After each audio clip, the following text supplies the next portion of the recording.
Finally, we're in Italy. Looks like it's gonna be a hot one. The kids are gonna think I'm crazy. Cell phones, MP3 players, put in the bag, pass it around. We have to. But I want them to grasp what it's like to be a pilgrim.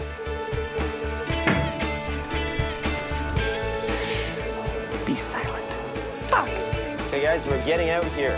Why? Just get out, Morgan. Hey, I don't even want to be here. The castle, you can see it. We have to walk? Why would we walk? Because we're flipping nuts?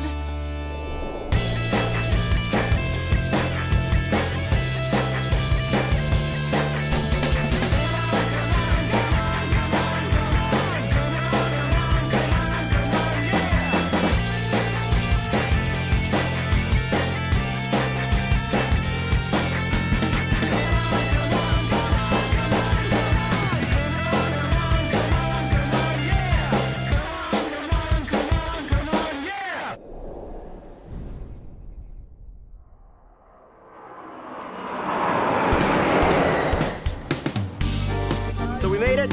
Well done. Big cheer. Yeah.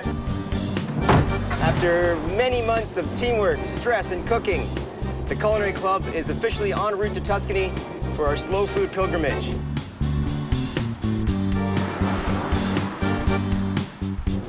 I'm not sure if many of the kids yet realize the depth of the experience that lies ahead. When the pilgrims arrived here 1,000 years ago, they ate local, they ate fresh, they ate seasonal, and many people in this area still embrace those values. So tired. Excellent. You guys awake? Barely now. Okay, well, welcome. If you look around, this is 300 years of tradition here. So I want you guys to really look at yourselves as pilgrims. Pilgrims, of course, arrived with nothing. They didn't have all the technology we have from the 21st century. So what I want you guys to do is just to deposit all of your cell phones, MP3 players, watches, put in the bag, pass it around. We have to. Embrace it. Put it in there, Joey, come on. I think it's cool, the whole pilgrimage thing, you know, rolling the clocks back 1,000 years, doing the whole culinary thing in Tuscany. I think that's awesome. It was definitely a Finkel thing to do, to take away everybody's electronics. It's gonna suck ass. We have to leave in about a half an hour, so go freshen up as best you can. Pilgrims, go, go! Telling the kids about the pilgrimage was, I think, a bit of a shock. They thought they'd left school for the week and they were just here to play. But it is about learning. Taking away their electronics, that's all part of it. They can't live in the little shell. They need to experience Italy fully. That's pretty awesome. The first time I saw Tuscany, I thought it was beautiful. I loved it.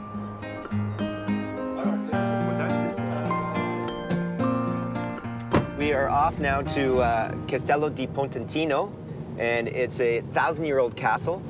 It was resurrected by Charlotte Horton. Okay, guys, we're getting out here. Why? Just get out, Morgan.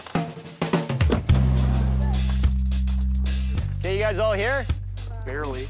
So, the castle, you can see it? We have to walk? Why would we walk? There goes 3 days. We're flipping nuts? Because we're pilgrims. Occasionally twice a day. They're following in the footsteps of people who've been doing this for generations. I think Finkel's on crack. I don't think it's gonna work. I don't think I'm gonna be a pilgrim. I was pissed. I haven't been to a gym in my entire life. You know, they're gonna complain a little bit. Just part of it. Wow.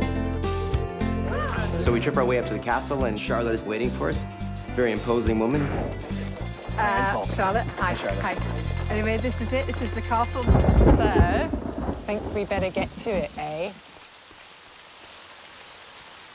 Okay, slow down, guys. I want you all to do some work for me before you get any food.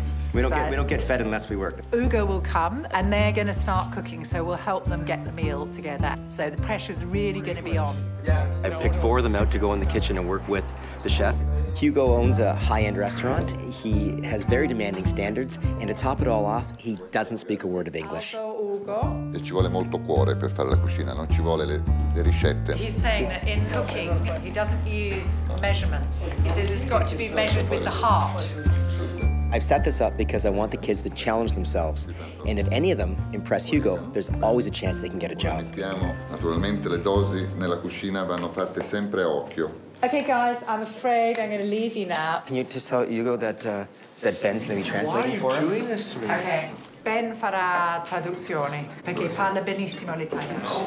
Ben has to step up and be responsible and hopefully use the Italian that he's learned to translate for the rest of us. Quando vorranno riprendere queste, si chiamano animelle. Se vuoi tradurre. The experience is not about bringing them down, it's about enlightening them and growing. And if he doesn't speak Italian, he's still going to learn, he's still going to grow.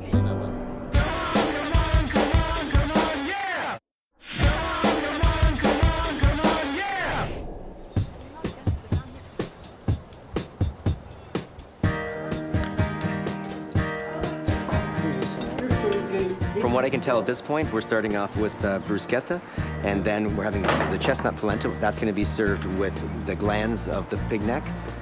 And then after that, we're having lamb two different ways. One's going to be cooked in the oven, and the other one's going to be grilled. Okay, everyone, this is Moreno, who's going to be preparing this very special local dish, which is beans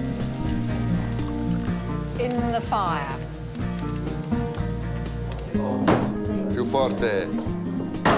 Vai. Bene. Why not? You're going to be a British chef, you said, right? Morgan doesn't seem interested in connecting with the chefs and learning what they have to offer. She really is afraid because she doesn't want to screw up. She doesn't want to take the chance and learn. Phil, on the other hand, is open to the experience. You learn a lot from these people, even if you can't speak to them.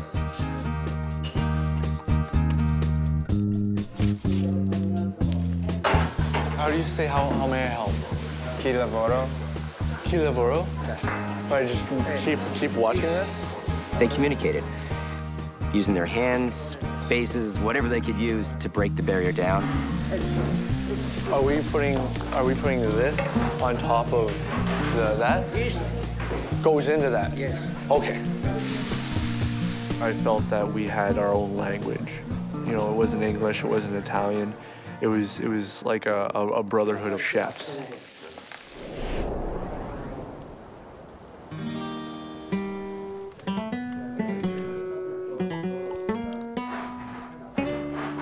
Okay, everyone, Finally, we get some food.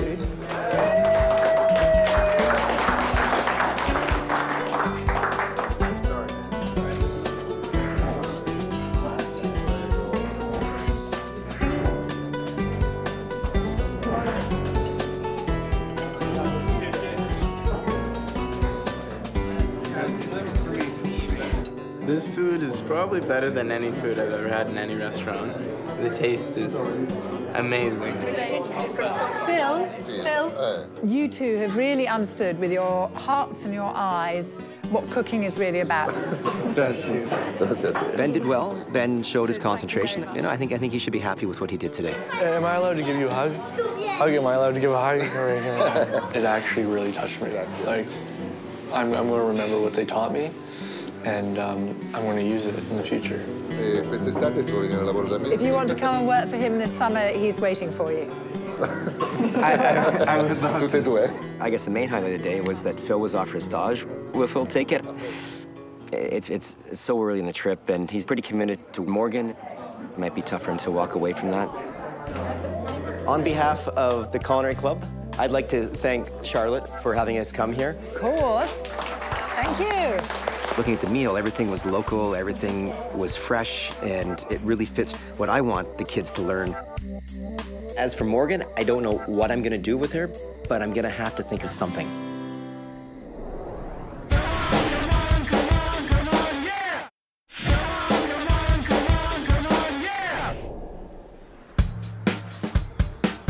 Looks like it's going to be a hot one. We got a lot to do, got a lot to learn and a lot to experience, so some, I'm sure, will pop out of bed with a smile on their face. Others will be less enthusiastic. I'm not having fun. I do not want to be here. I've got something planned, and the kids are probably going to think I'm crazy. Pilgrims, let's go! Load up, we're up! And today we're off to a monastery. They have begun to grow and preserve chilies. Monasteries historically were a place where pilgrims found shelter and exchanged ideas. They were like the student hostels of 1,000 years ago.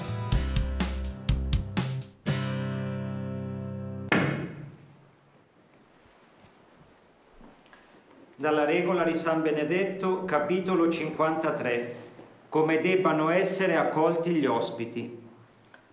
They got all the hoods, the whole 9 yards, and they're all speaking, praying Italian. I don't even know what they said to me. Steve, the ceremony, what was it all about? It was about to receive guests as Christ did, and it's one of the most important things you can do. The monks cultivate and preserve a variety of chili peppers. Mexico, Peru, And as part of their tradition, they share their produce with visiting pilgrims. In the kitchen, we had a surprise waiting for us. Paul de Bont, the world-famous chocolatier, was there to experiment with the monks' chilies.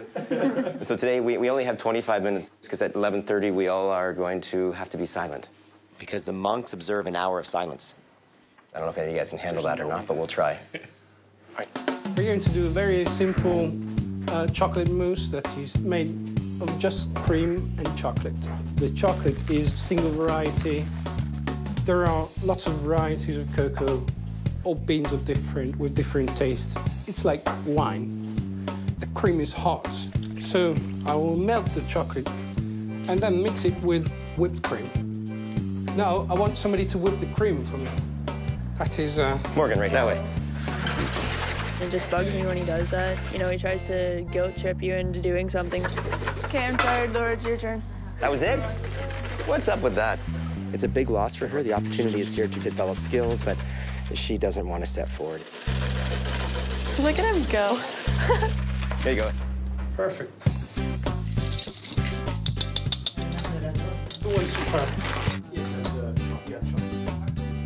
I prepared a very special, very hot variety of chilies called habanero, preserved in syrup. And we will do 3 different chocolate mousses with different quantities of chili, and we'll taste after that. The idea of mixing chocolate with chilies may seem strange to the kids, but it's actually a very old tradition that came to Italy from South America. We're going to play a game, mix them up, the shell game, and let you guys try it. So one was spicy, one was medium spicy, and one was quite mild. Are we ready? Yes. Okay. Are you?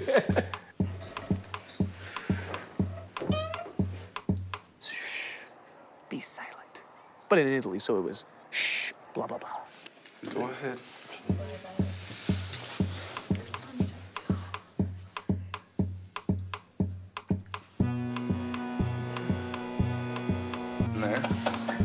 It was perfect that Tommy got it, because I know that Tommy can hold back his emotions, but I think by holding it back, it intensified the pain. Fink, knowing who I am, decides that he's gonna pass me the rest of the habanero. Habanero isn't a heat that hits you right away, but when you're eating a whole one, it stays with you. I'd like you to remember one thing. That is the Italian philosophy of high-quality ingredients. The monastery was really interesting. I think it was kind of educating, too. And never would have thought to put chilies, peppers in chocolate mousse. It was delicious. Green. When we were there, I got the sense that we were kind of breathing history. It was all brought back to those times, you know, thousands of years ago, when pilgrims would have been there. It was great for them to witness the sharing of ideas along the pilgrim's path. Ciao. Ciao. But it was a lot for them to take in one day. Grazie.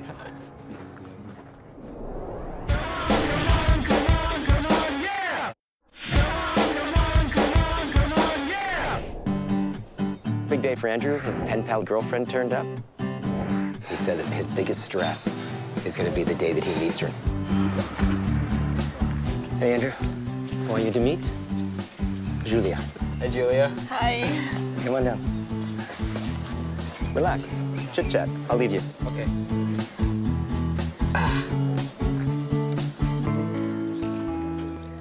yesterday we were at a castle, Castel di Potentio. Did you cook? Yeah, we made bruschetta, or I think it's like bruschetto, I think. Prosciutto. Yeah, Okay. that's it. And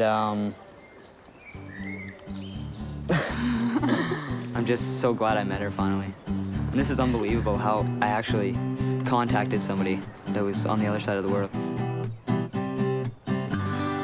Come on, people. So today, we're gonna have a little friendly cooking competition. You're gonna go shopping for your food in the market, and then come back, and we have 2 fires going. You're grilling stuff like it would be in the old days when you were pilgrims. So I'm gonna split you guys into 2 teams, one being Florence, one being Sienna. And I'm gonna have Cassie, I want you to lead up the Florence team. Morgan, you're leading up the Sienna team. So think like a pilgrim.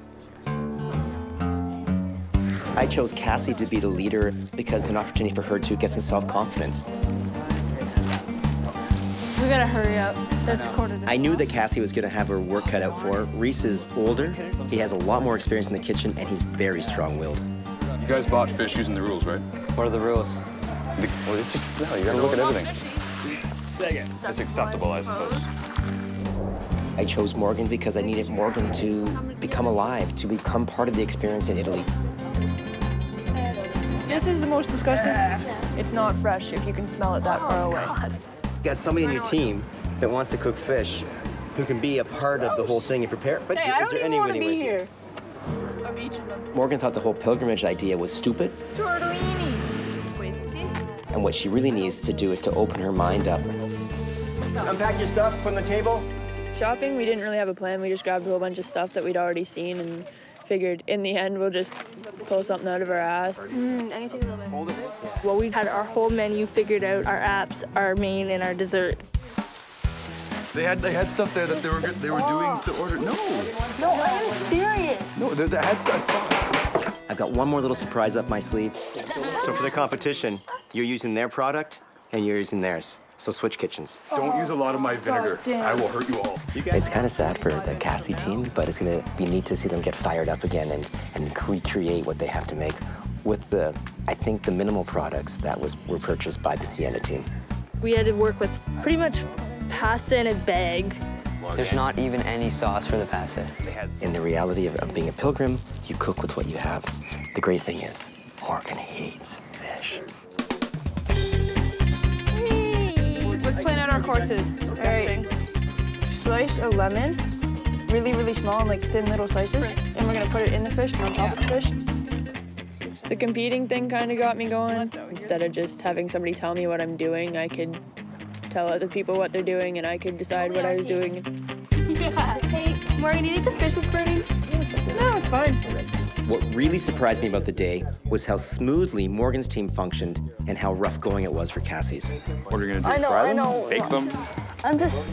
I'm teasing you. You're now 15 minutes into this competition and you still haven't touched anything as far as cooking goes. So, move. Okay, cook that.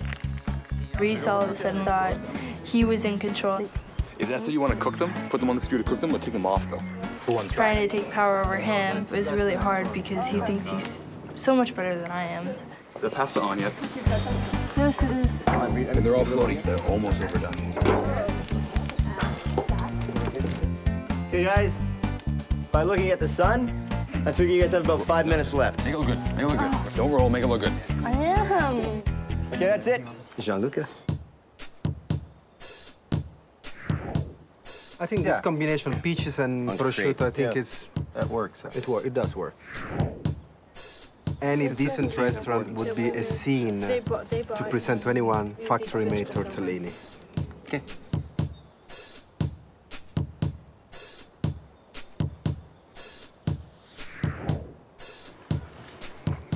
Perfectly cooked. Yep. And seasoned. Yeah, it's beautiful. This is great. That's good. That's okay.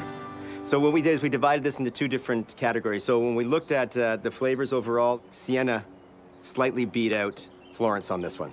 Now on the other side, Sienna could not have prepared the dishes if it wasn't for the shopping and planning that Florence did. Everybody wins. Yeah. Solid effort. And lastly, to our team leaders, Cassie and Morgan. Morgan, although you didn't want to do it, you did a great job. And Cassie, you worked with a very strong-headed Reese who seemed to want to take control. Yes. So that's it. Tomorrow we'll start the next half of our journey. All right, it's lunchtime. I really walked into the competition today believing that Morgan would back out, but she played her role, so I'm proud of her, really proud. The pilgrimage thing made sense. It went hand in hand with the slow food kind of idea. So I guess it worked. What's ahead? A lot more of connection to Tuscany, to the roots of cooking, to exposing the kids to chefs and to farmers and to people who are really connected to the values that I try to teach the kids. It's going to be an interesting few days.